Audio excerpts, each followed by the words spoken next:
এমন ইয়েতিম নবী আমার,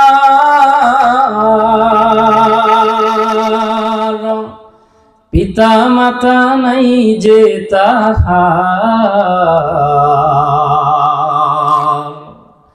কোরআন হাদিস ফেলে চলো যখন যেটা চাই মনে, নবী বিনে কে তরাবে ফুলসিরাত মিজানে। ওগো নবীর উম্মতেরা,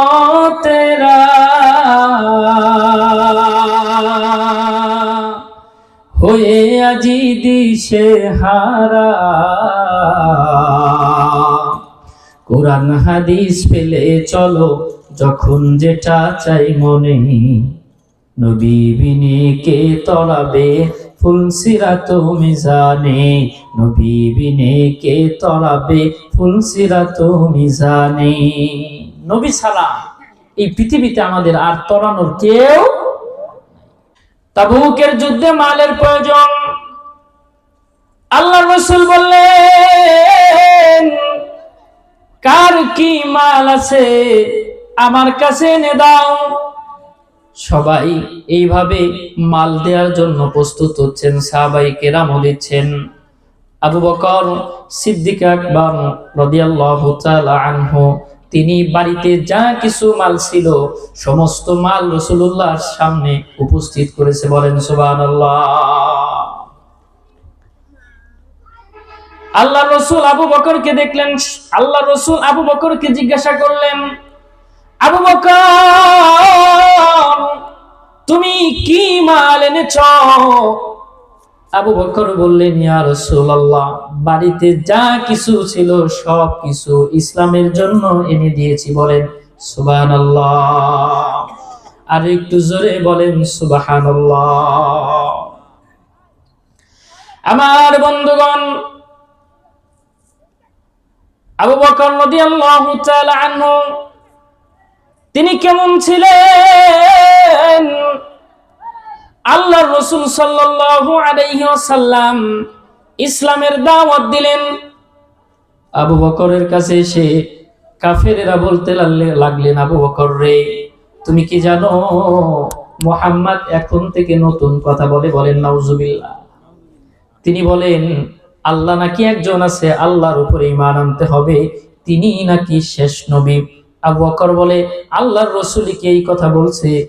তিনি বললেন, হ্যাঁ, আল্লাহর রাসূল এই কথা বলছে।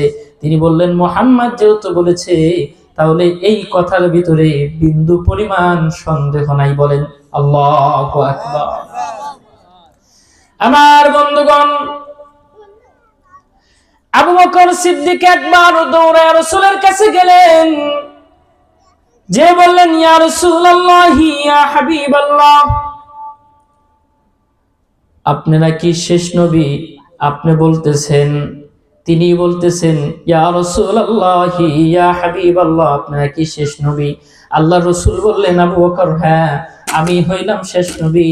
আনা খাতামুন নাবিয়্যিন লা নাবিয়্যা বা'দি। বলেন সুবহানাল্লাহ। আবু বকর একটা প্রমাণ চাইলেন, বললেন, ইয়া রাসূলুল্লাহ, আপনি যে শেষ নবী এই বিষয়ে কোনো সন্দেহ নাই, কিন্তু আপনি যদি আমাকে একটু জানাইয়া দিতেন, যদি একটু প্রমাণ দিতেন, আমার একটু বুঝতে সুবিধা হইতো। সুবহানাল্লাহ। আল্লাহ রাসূল বললেন, আবু বকর রে, তুমি শামের ভিতরে যে স্বপ্নটা দেখেছো, ওই স্বপ্নটাই নবুয়ত পাওয়ার ব্যাপারে সত্যায়ন করে। বলেন সুবহানাল্লাহ। এখন কি স্বপ্নে দেখছে শুনবেন আপনারা। আবু বকর সিদ্দিক আকবর রাদিয়াল্লাহু তাআলা আনহু, তিনি ব্যবসার কাজে শাম দেশে যাইতেন। শামের ভিতরে তিনি ব্যবসা করেন।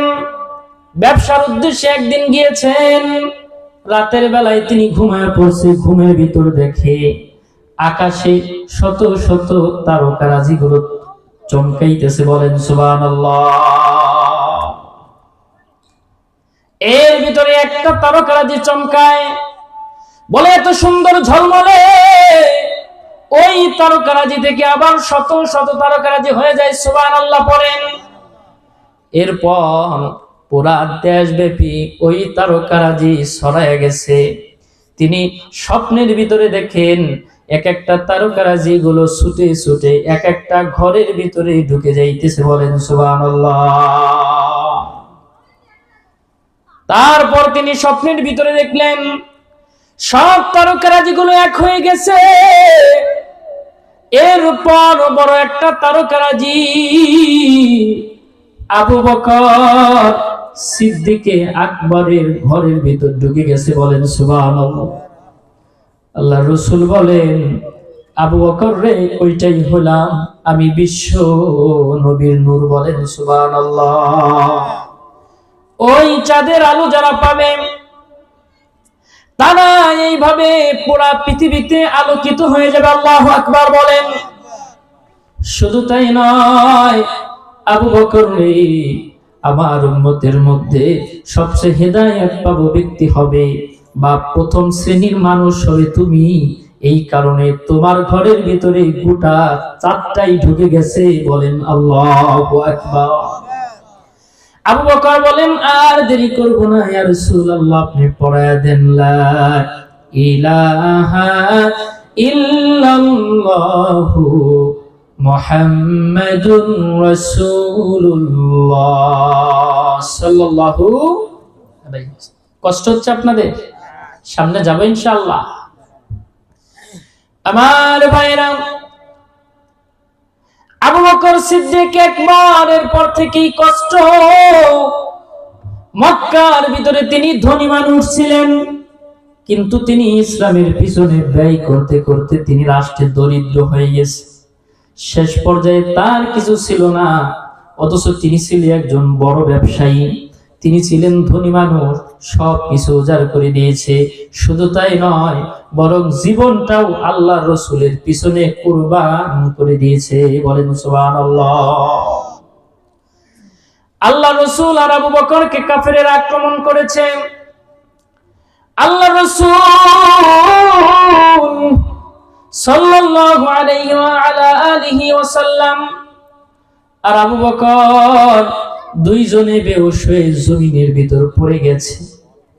আবু বকরের হুঁশ নাই। আবু বকরকে ধরে ধরে ধরে ধরে ঘরের ভিতরে নেওয়া হয়েছে। কিছুক্ষণ পর আবু বকরের জ্ঞানটা ফিরল। আবু বকর জ্ঞান ফেরার পর সর্বপ্রথম যেই কথাটা বলছেন, সেই কথাটা হলো, আমার রাসূল কেমন আছে? আল্লাহু আকবার। তিনি বলেন, আমার রাসূল কেমন আছেন? আবু বকরের মা বলে, আবু বকর, তুমি সর্বপ্রথম এইরকম ভাবে তুমি যখন জমিনের মধ্যে বেহুশ হয়ে পড়ে গিয়েছিলা, তুমি সর্বপ্রথম আর কারো কথা বললা না। আবু বকর, তুমি তো ক্ষুধার্ত, তুমি একটু খেয়ে নাও। সর্বপ্রথম তুমি রাসূলুল্লাহ এরকম ভাবে কোথায় আছে সেই হিসাবটা নিলা। সুবহানাল্লাহ। আবু বকর সিদ্দিক একবার বলেন, আগে আমাকে বলবা আমার রাসূল কেমন আছে, তারপর আমার রাসূলের কথা শুনবো। আমার রাসূলের কথা না শোনা পর্যন্ত এই পৃথিবীর বুকের এক টুকরা খাবার আমি আবু বকরের পেটে ঢুকবে না। আল্লাহু আকবার। এবার আবু বকরের মা বললেন, খোঁজ নিলেন রাসূল কোথায় আছে। খোঁজ নেওয়ার পর জানা গেল রাসূলুল্লাহ ভালো আছেন। আবু বকরকে বলল, আবু বকর রে, আল্লাহর রাসূল ভালো আছে। তিনি বললেন, রাসূলুল্লাহকে না দেখাটা পর্যন্ত এক টুকরা খাবার আমি আবু বকরের পেটের মধ্যে ঢুকবে না। সুবহানাল্লাহ। আমার বন্ধুগণ, আবু বকরকে এরকম ভাবে কাঁধের উপরে উঠাইয়া এরকম ভাবে রাসূলুল্লাহর কাছে নিয়ে যাইতেছেন। রাসূলুল্লাহর কাছে যাওয়ার পর আবু বকর রাসূলের চেহারার দিকে তাকাইছে। সুবহানাল্লাহ পড়ে। আল্লাহ রাসূলের দিকে তাকাইয়া আবু বকরও কাঁদে, আবার আবু বকরের দিকে তাকাইয়া আল্লাহ রাসূলের চোখ দিয়ে টপ টপ করে জমিনের মধ্যে পানি পড়ে। বলেন সুবহানাল্লাহ। এই জন্য 10 জন জান্নাতের সুসংবাদ প্রাপ্ত ব্যক্তির মধ্যে আবু বকর আছে না নাই? আমার বন্ধুগণ, দুনিয়া থেকেই আল্লাহ তাআলা আবু বকরকে জান্নাতের সার্টিফিকেট দিয়ে দিয়েছে, বলেন সুবহানাল্লাহ। আল্লাহর রাসূল বলেন, মা নাফানি মালুন কত্তু মা নাফানি মালু আবি বকর।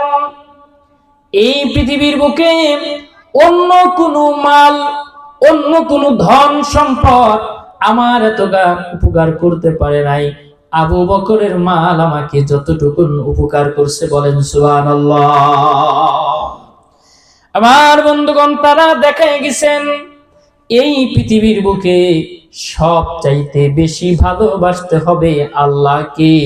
দ্বিতীয়ত, এই পৃথিবীর বুকে সব চাইতে বেশি ভালোবাসতে হবে আল্লাহর রাসূলকে, বলেন সুবহানাল্লাহ। আমার বন্ধুগণ, ঠিক তেমনি ভাবে উহুদের ময়দানে খবর ছড়ায় পড়ল নবী দুনিয়াতে নাই, ইন্তেকাল হয়ে গেছে, বলেন নাউজুবিল্লাহ। এমন একটা খবর কাফেরেরা ছড়ায় দিছেন, চারিদিকে হাহাকার, রাসূলুল্লাহ বোধহয় দুনিয়াতে নাই। একজন মহিলা সাহাবী মদিনা থেকে ওরকম ভাবে উহুদের ময়দানের দিকে দৌড় দিছেন, 3 কিলোমিটার দূর। সুবহানাল্লাহ পড়ে ওই মহিলা সাহাবী দৌড় দিয়েছেন। রাস্তার ভিতরে একজনের সাথে দেখা, বলে কোথায় যাও? বলে আমার মনে হয় নবী নাই, নবী নাই। তিনি পাগলের মতো দৌড়াইতেছেন।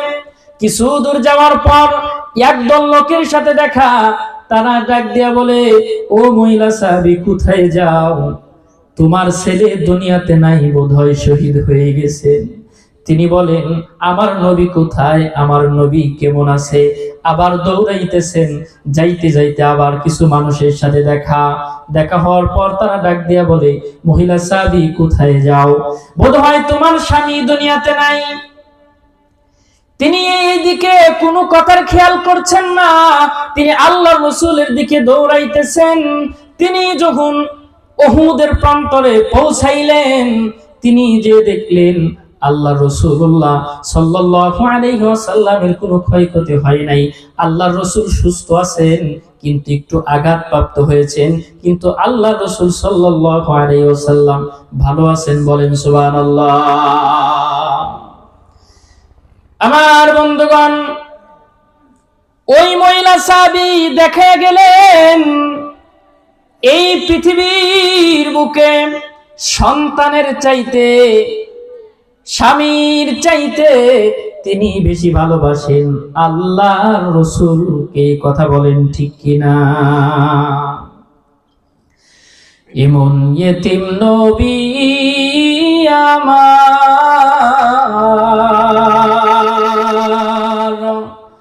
পিতা মাতা নাই যে তাহার,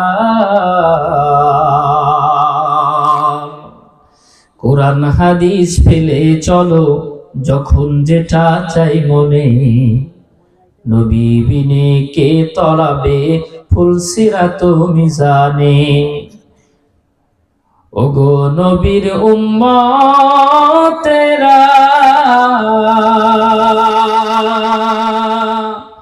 হয়ে আজি দিশে হারা, কোরআন হাদিস ফেলে চলো যখন যেটা চাই মনে, নবী বিনে কে তলাবে ফুলসিরাত মিজানে, নবী বিনে কে তলাবে ফুলসিরাত মিজানে। নবী ছাড়া এই পৃথিবীতে আমাদের আর তরানোর কেউ